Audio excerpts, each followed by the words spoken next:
Hola, bienvenidos y bienvenidas a su programa Tus Derechos. El día de hoy vamos a platicar sobre la relación que existe entre arte y derechos humanos.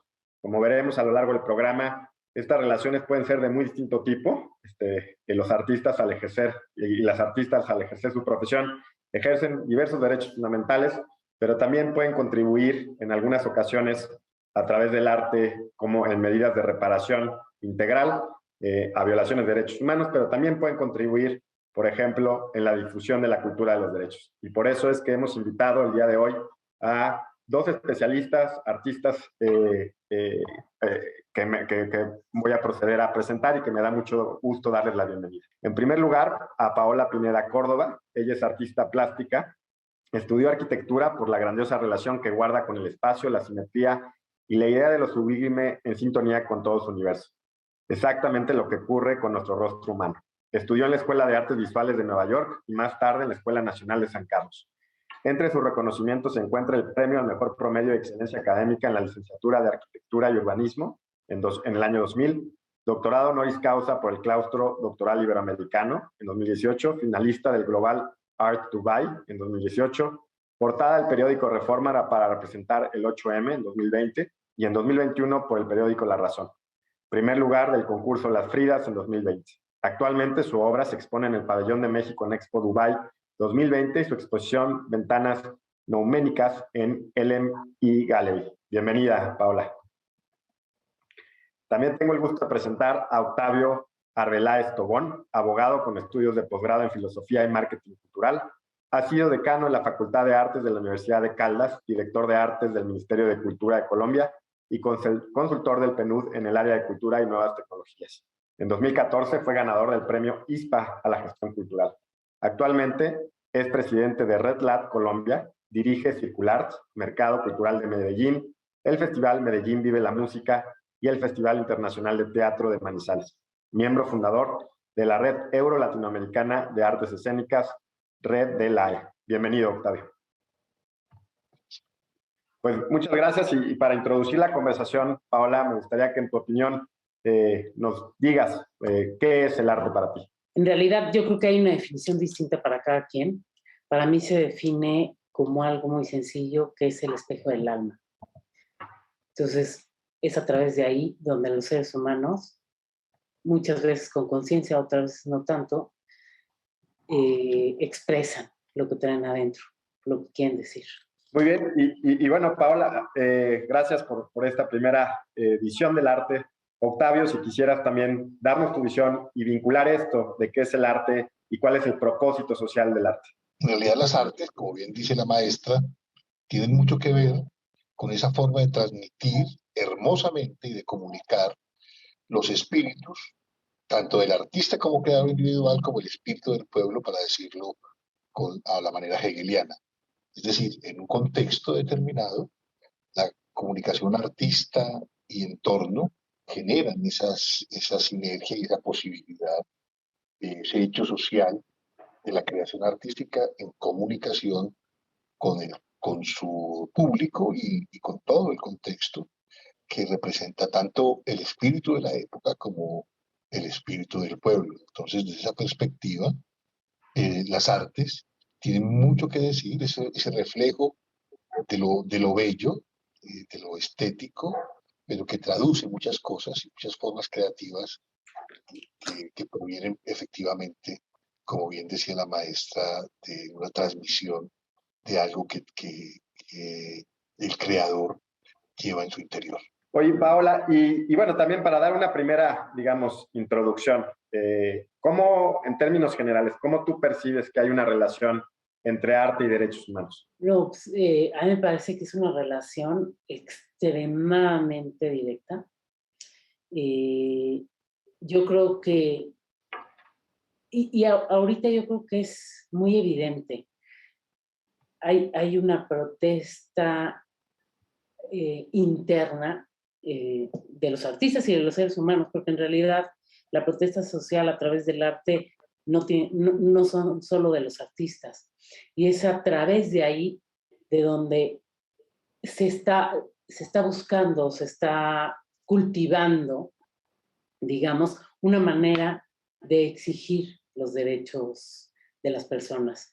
Es muy claro en las obras de algunos artistas cómo están denunciando continuamente el abuso, ¿no? Digamos, por ejemplo, ese punto. Claro, y a ver si más adelante nos cuentas un poco de que yo cuando pensé en este programa, en algunos de los murales de la Suprema Corte de Justicia de la Nación de México, que creo hay una relación muy, muy viva entre esos murales, o algunos murales en específico, y el reclamo de la violación de derechos en nuestro país. Octavio, ¿cómo se relaciona la libertad artística tan importante para los artistas con la libertad de expresión, a la libertad de pensamiento? De esta manera, tratando de vincular, digamos, esa libertad específica de los artistas con el tema más general que nos ocupa en este programa, como son los derechos humanos.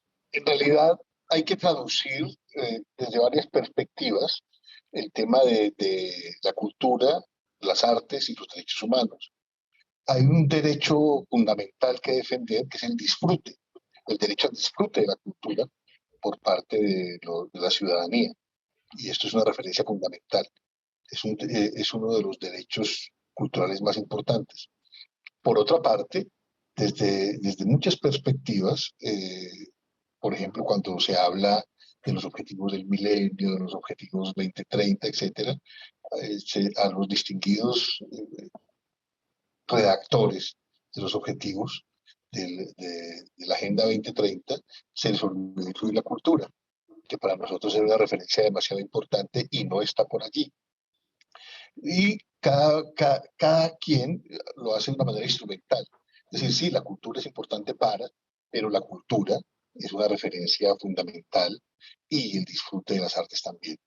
Desde la perspectiva de los creadores y los artistas, efectivamente, las artes y la cultura, y en general las manifestaciones artísticas, el teatro, la música, la danza, las artes visuales, el cine, han sido vehículo para transmitir la esencia de un espíritu crítico, la mirada de los intelectuales críticos traducidas en imágenes, en gestos, en palabras, que logran decir lo que la gente no puede decir, dado que les limita el derecho a la palabra. Entonces, el arte cuestiona, el arte interroga y sobre todo remueve conciencias y pone un poco en cuestionamiento las esferas del poder. ¿Quieres decir algo sobre esto, Paola? Adelante. Sí, fíjate que, digo, hablando un poquito de lo que dice el doctor, pues la verdad, a mí me parece que es el arte un eje muy transformador. O sea, en realidad, o sea, sí transforma a la sociedad y sí hace conciencia, porque muchas veces es justamente revela cosas que a veces no nos son tan familiares, por el contexto, por lo que estamos viviendo, o hay unas que tal vez tenemos muy conscientes, pero hay otras que no. O sea, hace poco estaba viendo una serie en Netflix sobre los opioides. Híjole, o sea, si pueden, véanla, porque es desgarrador lo que le ha pasado a muchas personas con esos medicamentos. O sea, realmente ha acabado con sus vidas.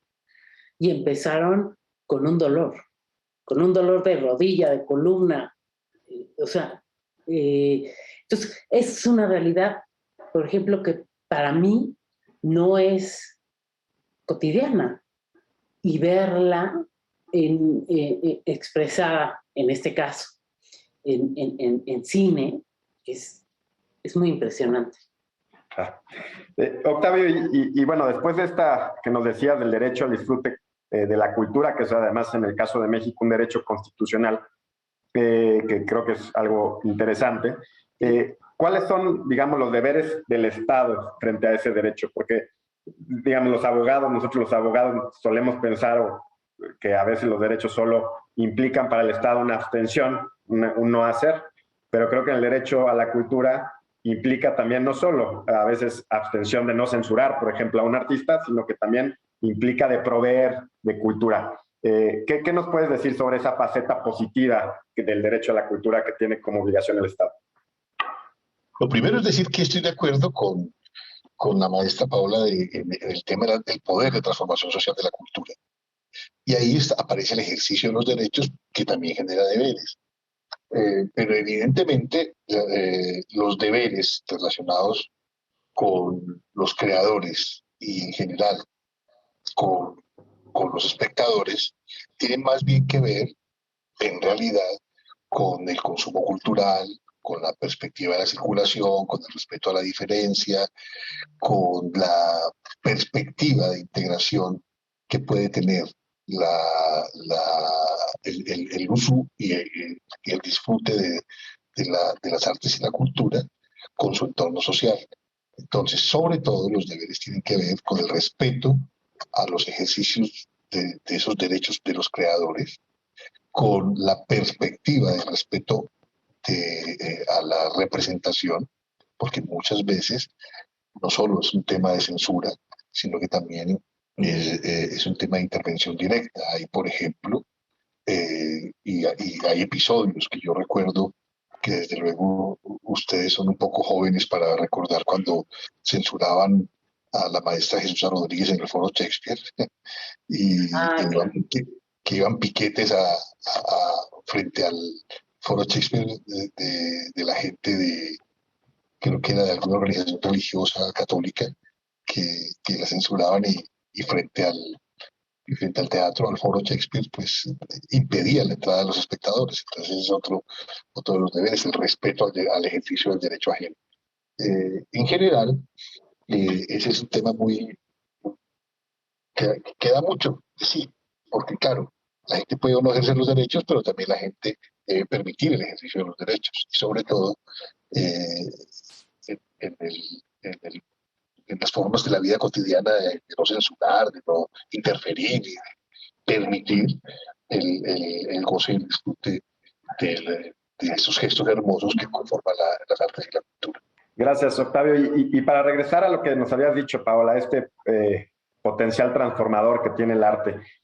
Cuando hablamos de derechos humanos, muchas veces, por ejemplo, las reparaciones integrales a violaciones de derechos humanos se traducen en creación de obras artísticas que nos recuerden el pasado, que nos recuerden el terror, por ejemplo, que pudo haberse vivido en Alemania cuando uno va a Berlín. Hay muchas obras de arte que nos recuerdan permanentemente lo que sucedió en el Holocausto, etc. ¿Qué nos puedes decir sobre esta faceta que tiene el arte para concientizar y humanizar y humanizarnos todos y recordar lo que en algunas sociedades ha pasado? Si tienes alguna, digamos, algún ejemplo particular que te gustaría resaltar. Pues está el de México 68, que fue la paloma, y en las protestas utilizaron una metralleta que cruzaba esa paloma. Claro que para los mexicanos es un tema doloroso, ¿no? Pero la manera de protestar los jóvenes es esa paloma estética que habían hecho para los Juegos Olímpicos, justamente. Entonces, duele ver esa imagen muchísimo. Yo no creo que no haya forma de replantearte los valores cuando ves a una paloma, que significa la paz, cruzada por la represión, ¿no? Claro. Es una, para mí, muy dolorosa. Las de las mujeres, evidentemente, para mí ahorita han sido visualmente un paraíso de exploración y de replantearme muchas cosas, ¿no? O sea, esta parte de poner a las mujeres, al conjunto de mujeres con el puño levantado, pues es un símbolo ya de ese 2020. Así es. Y bueno, que además tú tienes una obra relacionada con eso de la cual nos podrías, si no me equivoco, contar un poco más adelante. Octavio, también creo que el arte puede cumplir, y ya antes de irnos a la primera pausa, un papel importante para la difusión de la cultura de los derechos humanos. ¿Qué ejemplo nos podrías poner? ¿Cómo crees que cumple este papel de difusión el arte? A veces puede ser consciente, a veces inconsciente, pero creo que hay una relación importante que tenemos que, digamos, tener presente cuando hablamos de arte y derechos humanos. Sin ninguna duda, y Colombia tiene unos referentes demasiado importantes porque vivimos un proceso de paz que lamentablemente ha truncado el actual gobierno, pero que ha generado elementos simbólicos muy potentes y que efectivamente generan hechos transformadores.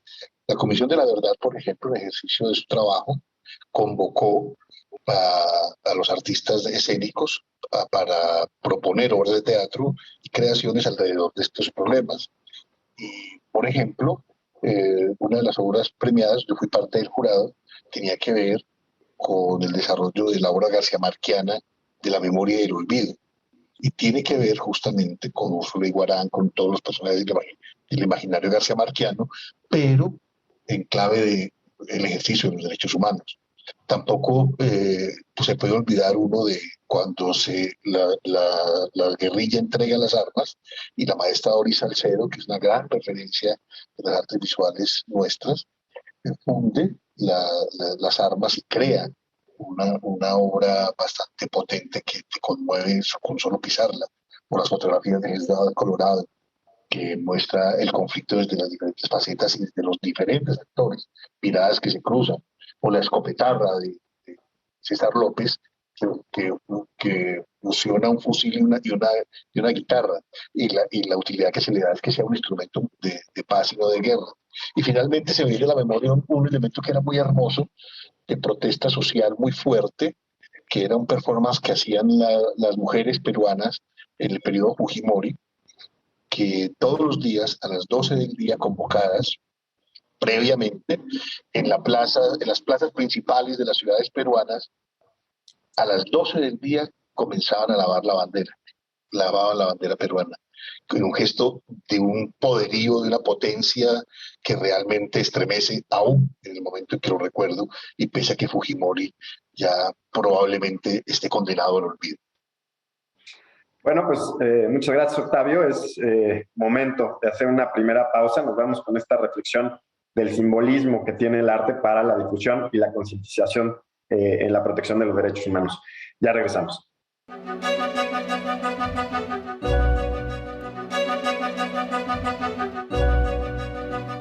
Ya estamos de regreso en su programa Tus Derechos. Estamos platicando sobre la relación entre arte y derechos humanos. En el primer bloque, Paola, comentamos de pasada una de tus obras que se publicó como portada en el Reforma, que yo la vi circulando mucho, me llamó mucho la atención, me gustó mucho, que fue este puño alzado a propósito de la movilización feminista en México. No sé si nos pudieras contar tu reflexión como artista y además como involucrada tanto en el ámbito artístico como en el ámbito, digamos, jurídico. Fíjate que la verdad fue una obra que trabajé durante 2 meses. Me puse mucho a trabajar, a reflexionar de cómo es que yo podría hacer un símbolo que ayudara a esa transformación social de la que hablábamos. O sea, finalmente los símbolos y las imágenes a veces se digieren mucho más fácil que cualquier texto, ¿no? Y evidentemente abarca un público generoso en el sentido de que se pueden tomar de esa bandera para poder protestar. Entonces, busqué muchas imágenes, finalmente encontré una y la obra se llama Nosotras Paramos, y tenía que ver mucho con el paro del 9M, que es bueno, es una mujer que está así, y aquí dice Nosotras Paramos. Me impresionó, y la verdad lo digo con muchísima satisfacción, cómo fue retomado por las mujeres para agarrarse del símbolo y ponerlo en sus perfiles de WhatsApp, de Facebook, y finalmente me habla el periódico Reforma, porque se convirtió en algo muy viral, para ponerlo como portada del día del 8M.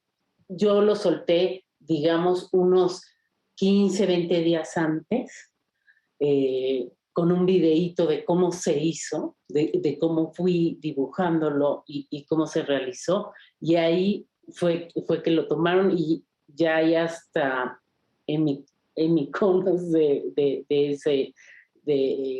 ese dibujo. Ahí es a donde yo digo que es sanador, porque es cuando una mujer se hace consciente, hace conscientes a las demás y tienen una manera y una imagen y un vocabulario para expresarlo y decirlo.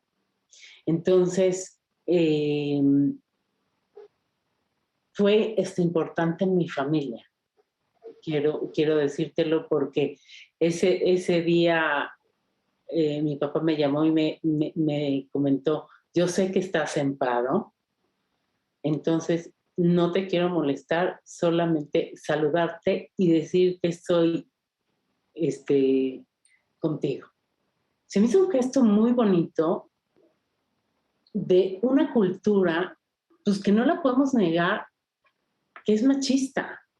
Yo soy la única mujer de mi familia y sí me ha costado mis derechos porque se veían de manera distinta en otras generaciones. Y no es culpa de nadie, no es culpa de nadie, es simplemente hacer conciencia. Y un pasito a la vez, como sociedad, nos ayuda muchísimo. Y creo que es el ejemplo muy claro de esta concientización de la importancia de los derechos y a través del arte. Octavio, me gustaría también preguntarte, digamos, con tu experiencia, ¿cómo crees que el arte construye comunidad y un espacio integrador entre las comunidades? A veces también entre comunidades dolidas. Tú mencionabas Colombia, creo que es un caso importante, pero México también es un caso con características similares, creo yo. En realidad Latinoamérica tiene, y es una cosa muy curiosa, y perdón si soy un poco irreverente, pero cuando nos reunimos los latinoamericanos, empezamos todos a comparar quién está más jodido. Entonces, desde luego Colombia gana por goleada por la enorme cantidad de muertos que tenemos, ¿no? Entonces, pero bueno, al final todos tenemos una problemática similar y desde ahí aparece un movimiento muy interesante desde la dimensión comunitaria, que es justamente la cultura comunitaria. De hecho, en Iberoamérica toda hay un movimiento muy importante que está generando esa apropiación de esa dimensión cultural desde las comunidades. En Brasil, yo tuve la oportunidad de trabajar un periodo de tiempo importante en Brasil. Se trabajó una cosa que se llamaban puntos de cultura, que eran activaciones desde las propias comunidades y la generación de elementos que pudieran movilizar a las comunidades alrededor del tema cultural y desde ahí activarlos hacia la inclusión social. Luego, en Argentina también se trabaja fuertemente eso, y en Colombia en particular con la experiencia de Medellín.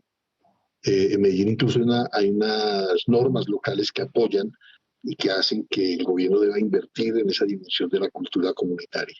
Entonces, realmente desde esa dimensión se ha podido dinamizar muchísimo la participación social, factores de inclusión importantes y esos factores transformadores desde esa dimensión de la cultura comunitaria, desde lo urbano y también desde lo rural, que es demasiado importante porque a todos se nos olvida esa dimensión del trabajo desde el campo.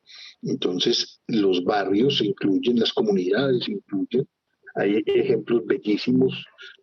Hablábamos off the record de cómo le emocionaba el teatro y su capacidad de decir cosas a la maestra Paola, y efectivamente sale muy contento después de que dicen cosas que uno quisiera también poder decir, o esa capacidad de síntesis que en la obra que referencian. Claro. Bueno, reciente, pues eso son capacidades de síntesis que las artistas pueden producir, pero su impacto con las comunidades es demasiado importante y una movilización muy importante en América Latina que hay que referenciar para que lo tengamos presente. Claro.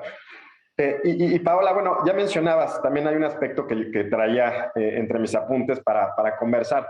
Hay ya reportes, digamos, de algunas organizaciones internacionales de la desigualdad de género también se manifiesta, digamos, entre los artistas, ¿no? Esta desigualdad entre hombres y mujeres que se pueden manifestar desde distintos ingresos, techos de cristal, etcétera. Cuéntanos un poco de esta desigualdad, seguramente ya, digamos, ya la mencionaste, empezaste a comentar un poco de eso, pero en tu ejercicio profesional, ¿cómo se traduce esa desigualdad de género estructural que se da en todos los ámbitos, por lo menos en México, creo que podemos afirmarlo sin ninguna dificultad? Pues a mí me encantaría dejarles una tarea a todos, como es adelante. Alguna exposición colectiva y que vieran dónde están las mujeres. Rara vez, muy rara vez, ocupan el lugar principal en los catálogos y en las promociones e incluso en los espacios. La oportunidad que se les ha dado a los hombres es verdaderamente bestial en relación a la que tienen las mujeres. El arte, y yo no sé qué director, pero el arte es un lugar en la que el que no es verdaderamente artista no va a terminar ahí, porque hay que sacrificar muchísimas cosas. O sea, hay que hacer un recorrido con tu obra de mucha perseverancia, paciencia, para ir creciendo como artista y te den las oportunidades.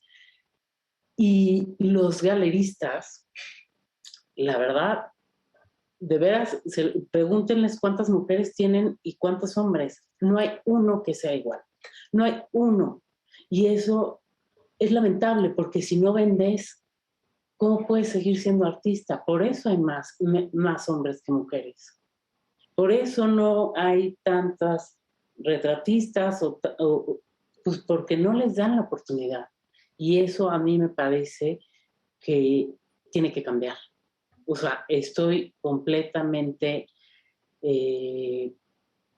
aferrada a que nosotras también como mujeres le tenemos que tender las manos a otras mujeres artistas para que puedan salir, exponer y trabajar su obra y así tener una evolución. Los artistas tienen una evolución y para eso se requiere tiempo, pero también se requiere generar recursos. Claro. Y Octavio, hay otro tema interesante que me gustaría comentar. ¿Cuáles vislumbras tú que en el momento actual, tal vez desde Colombia, pero si tienes una perspectiva más regional, pues también es interesante conocerla? ¿Cuáles crees tú que son las principales amenazas que existen ahorita para los artistas que se dedican o que tienen una relación fuerte con la difusión de derechos humanos? Digamos, concientizar, mi objetivo de la pregunta es concientizar al público de que muchas veces los artistas también son defensores de derechos humanos y que en ese trabajo de defensa de derechos humanos a través de su arte sufren cierto tipo de amenazas, sufren cierto tipo de censura, restricciones, etcétera. ¿Cuáles crees tú que en este momento serían las más importantes, sobre las que tenemos que tener los ojos bien abiertos y poner los focos rojos?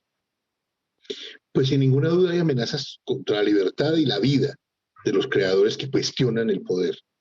Hay casos concretos. En Nicaragua, por ejemplo, hay una creadora mexicana sinaloense que se llama Lucero Millán, dirige el grupo de teatro Justo Rufino Garay.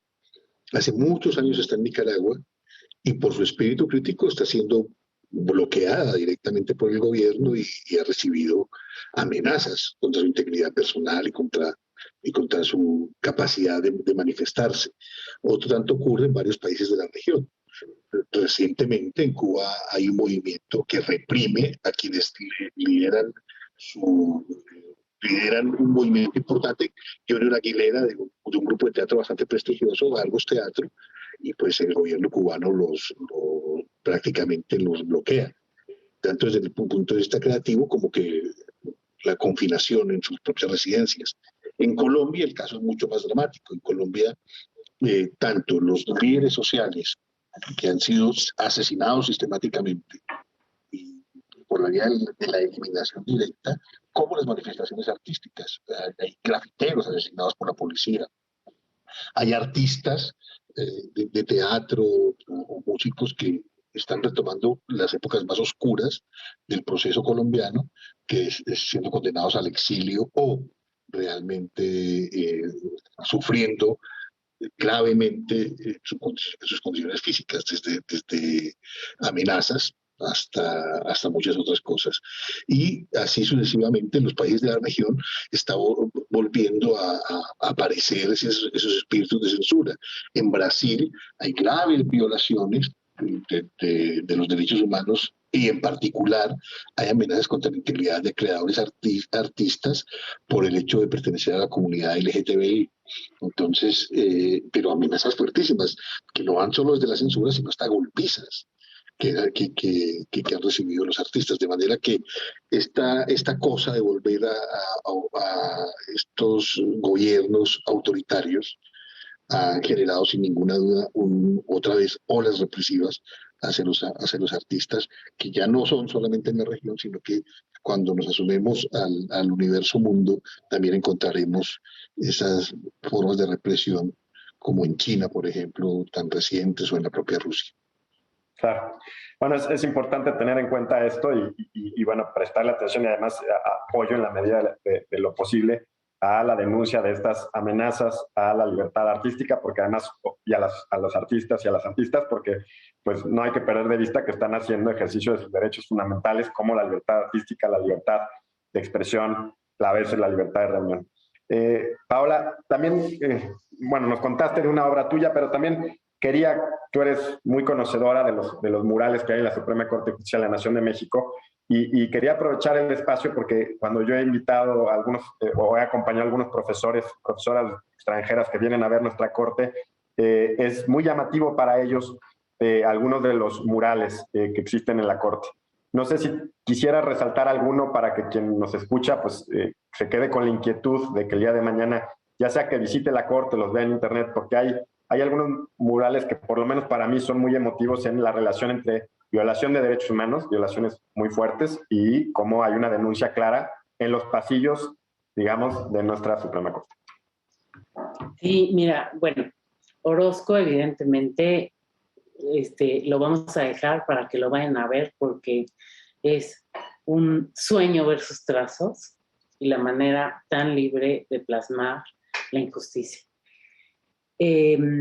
El otro caso que también llama mucho la atención y genera mucha controversia es Rafael Cauduro, que en ese sentido, pues cuando nosotros lo invitamos a hacer el proyecto o al concurso para presentar un proyecto, el maestro, después de subir con el presidente en ese momento de la corte, me dijo que él no tenía nada que hacer. Y dije, claro que sí, y además va a ser tu obra más importante en la vida.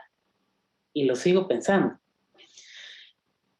Rafael tuvo un proceso, a mí me parece arduo, de cómo a través de su obra y de su pincelada, él iba a poder decir algo sobre la historia de la justicia, y la verdad es que nos dejó boquiabiertos, porque el mural es una completa denuncia a los derechos humanos y a la que no podemos cerrar los ojos.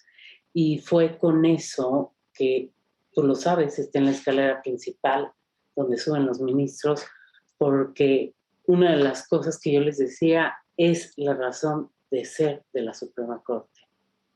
Entonces, todos los días ellos hacen conciencia de que eso es lo que pasa afuera, y esa es la violación que también se tiene en México, ¿no? Sí, así es. Es un mural que está en una de las escalinatas de la Corte, y a quien no lo ha visto, pues creo que la invitación es muy interesante a conocerlo, verlo, y bueno, es una denuncia clarísima de la violación de derechos humanos en nuestro país. Pero bueno, lo dejamos como una invitación y una reflexión. Gracias, Paola. Es momento de hacer un segundo corte. Estamos platicando sobre la relación entre arte y derechos humanos. Les recuerdo a quienes están escuchando, a quienes nos ven, que nos pueden mandar sus comentarios a mi cuenta de Twitter rmiembro1 o a la cuenta de Twitter de Justicia TV. Ya volvemos.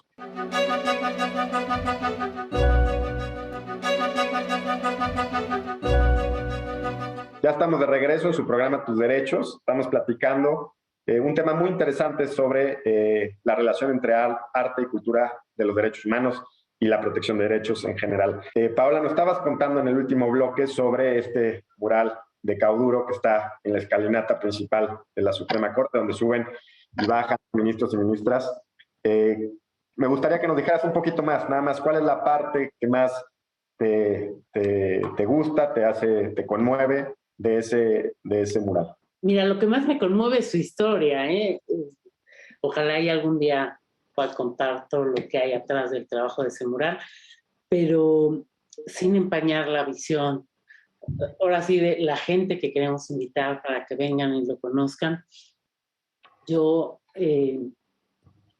me quedé azorada, podría decir, el día que llegué al estudio, porque mientras hacíamos el mural, cada 15 días yo tenía que viajar a Cuernavaca y levantar un acta en donde se pusiera en hechos lo que estaba y lo que se había avanzado en el mural cada 15 días.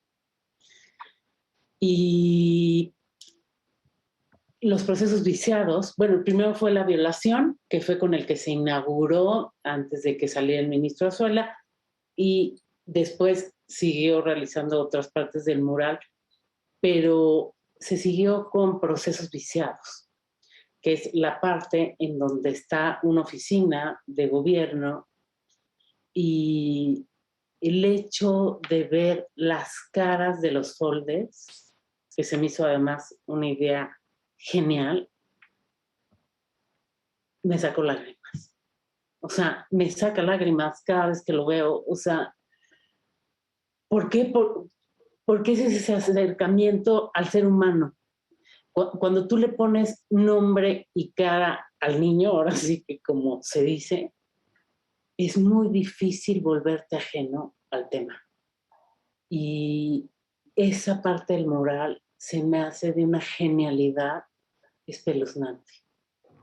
Rafael, para mí, es el que me hizo ser artista o quererme dedicar a esto, porque la primera vez que yo estudié arte,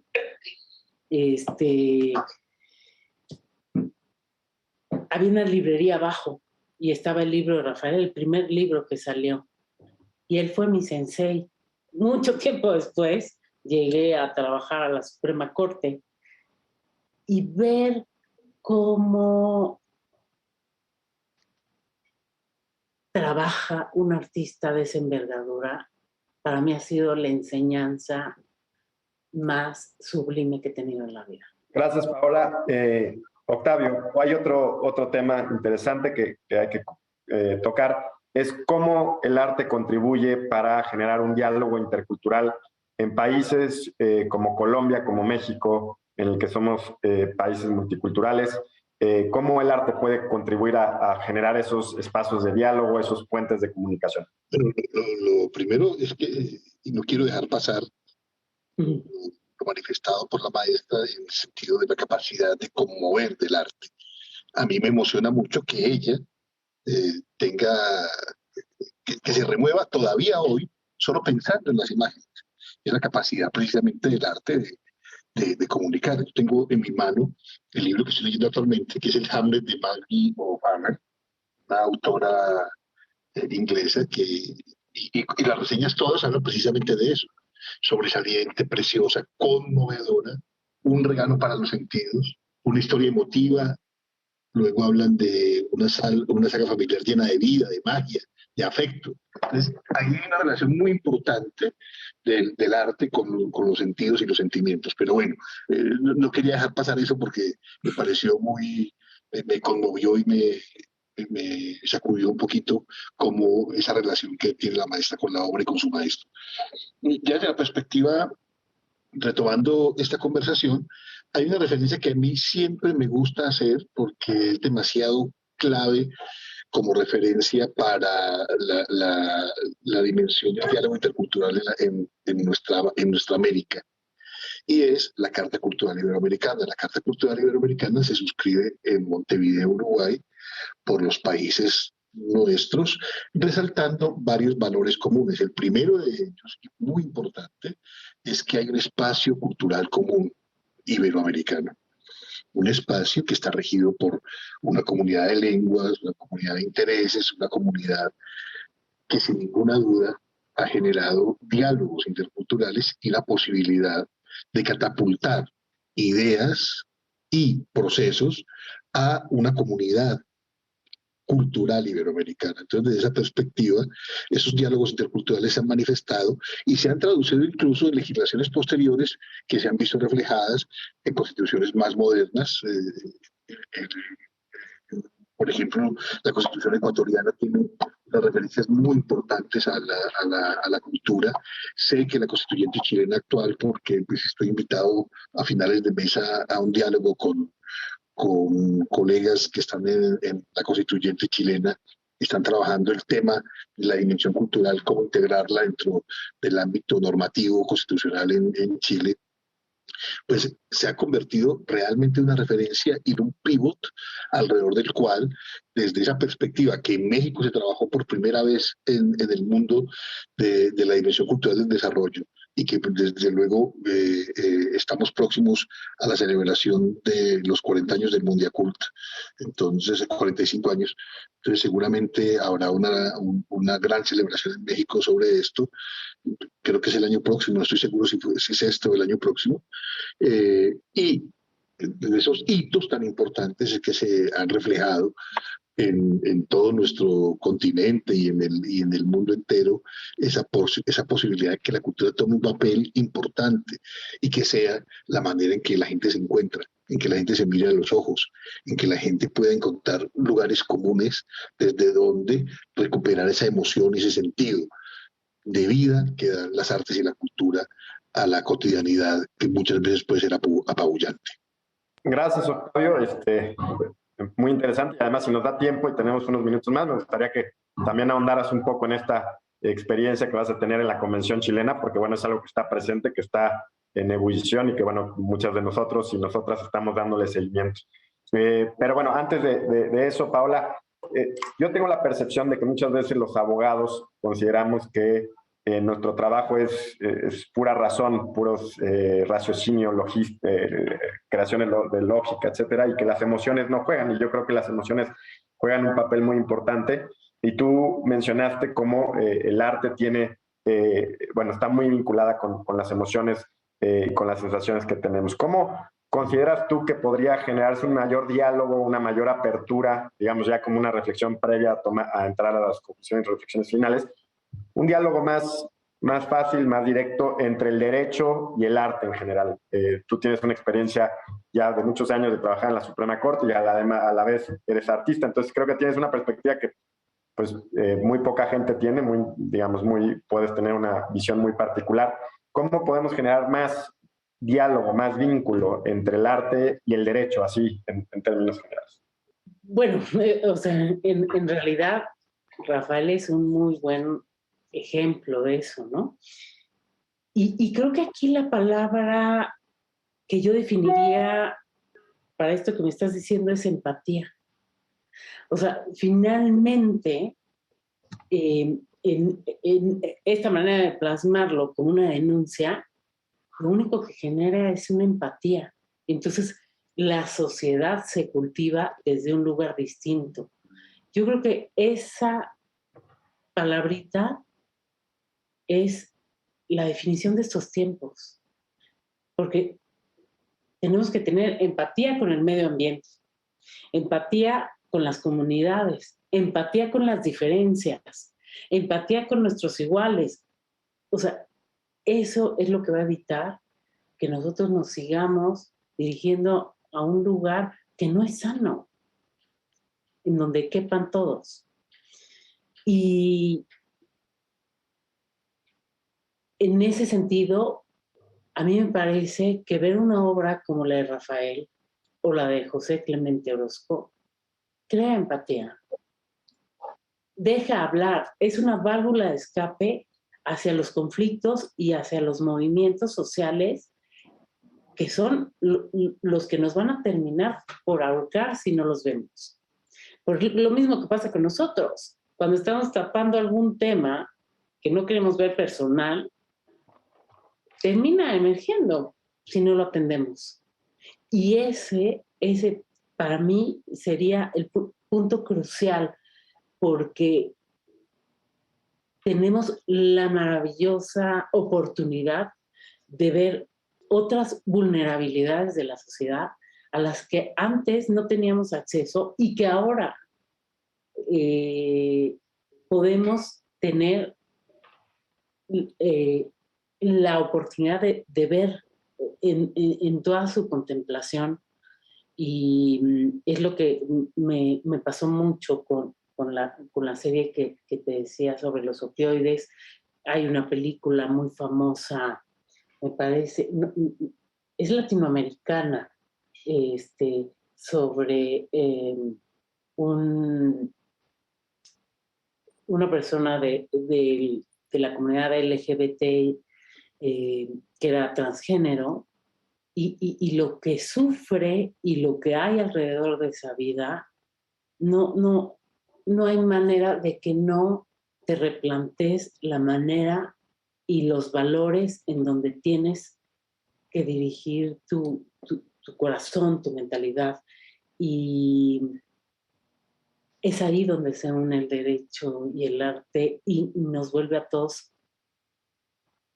y nos para en un lugar distinto. A mí me encantaría que lográramos pararnos en un lugar distinto, senador.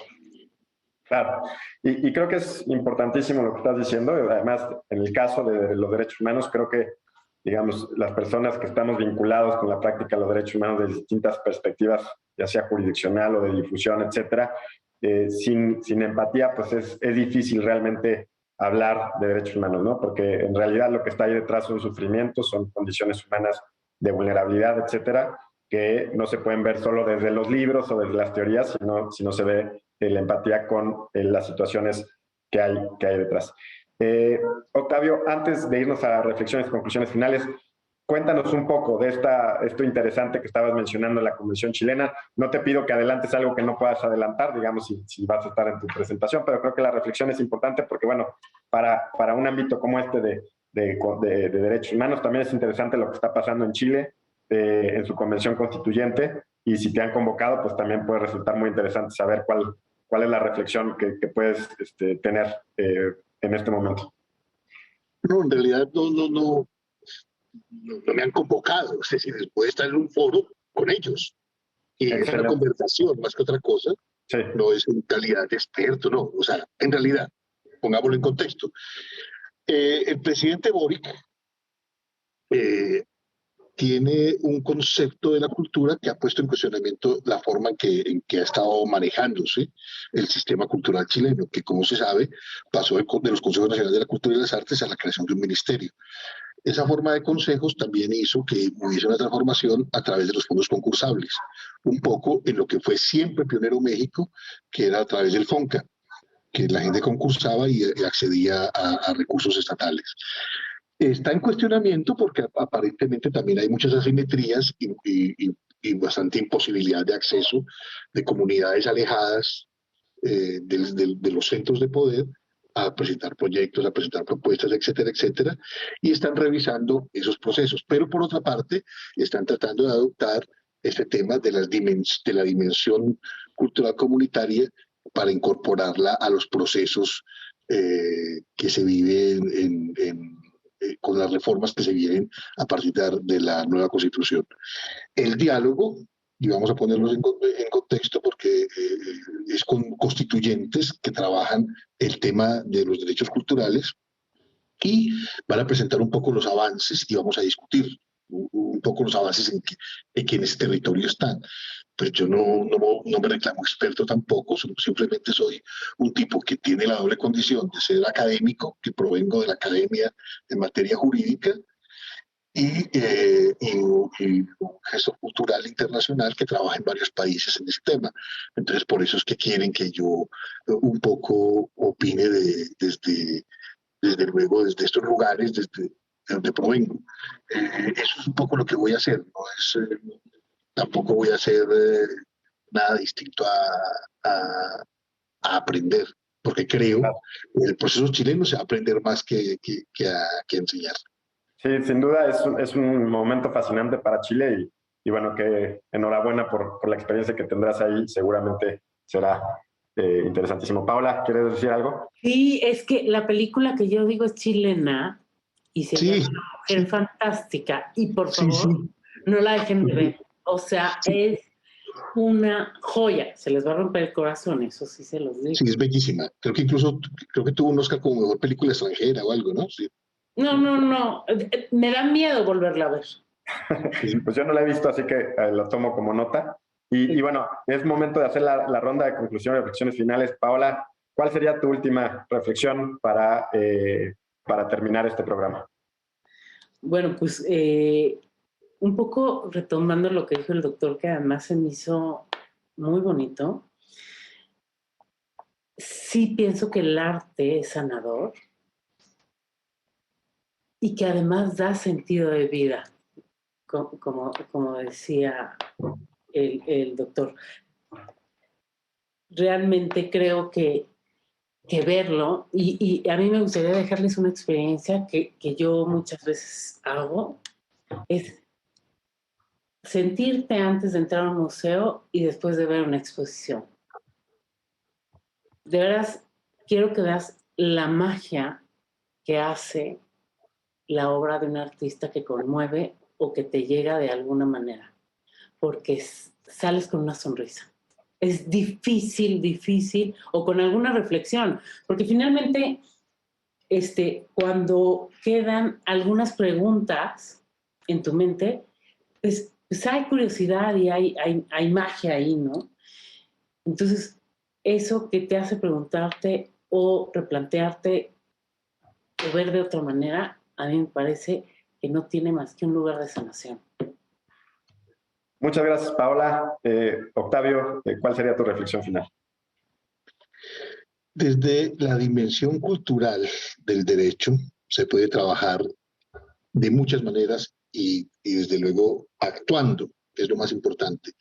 El poder transformador de la cultura y las artes, esa relación de la apropiación de estos elementos de lo bello y su disfrute, también tiene que traducirse en que nosotros, los que provenimos del mundo jurídico, podamos actuar y, desde luego, desde la perspectiva de, en mi caso de la gestión, poder intervenir. Mi acción más reciente tiene que ver con África. Estamos trabajando en un mercado cultural que se hace en Tenerife y en donde mi principal motivación es trabajar para la circulación de los trabajos de los africanos.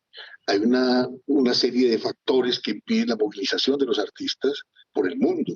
En este caso, barreras aduaneras, barreras de visados, desde luego las económicas, y nosotros estamos intentando romper todas esas barreras y que puedan los artistas africanos circular por el mundo y mostrar su potencial.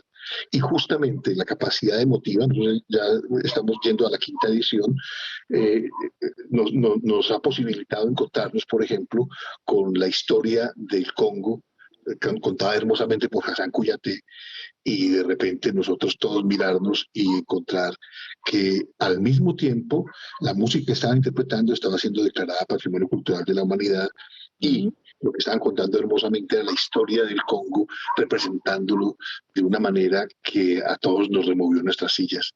Al final, el encuentro de esa obra de teatro sublime de un creador como Hassan Kouyaté fue para nosotros un elemento renovador, pero al mismo tiempo le dio sentido al trabajo que hacemos. Es decir, logramos que estos artistas rompan esas barreras y que al final puedan circular por el mundo con su discurso y su mensaje, con su poder transformador, con su capacidad de contarle al mundo que uno aún está ahí. Claro. Bueno, pues qué importantes reflexiones nos dejan para pensar, seguir pensando, seguir reflexionando sobre esta relación que existe entre arte y derechos humanos. Yo en lo personal he aprendido mucho en este programa y lo he disfrutado mucho. Les agradezco haber aceptado la invitación. Y bueno, a quienes nos acompañan, recordarles que este programa se hace en colaboración entre la Suprema Corte de Justicia de la Nación de México y la Oficina de la Alta Comisionada de las Naciones Unidas para los Derechos Humanos. Hasta la próxima.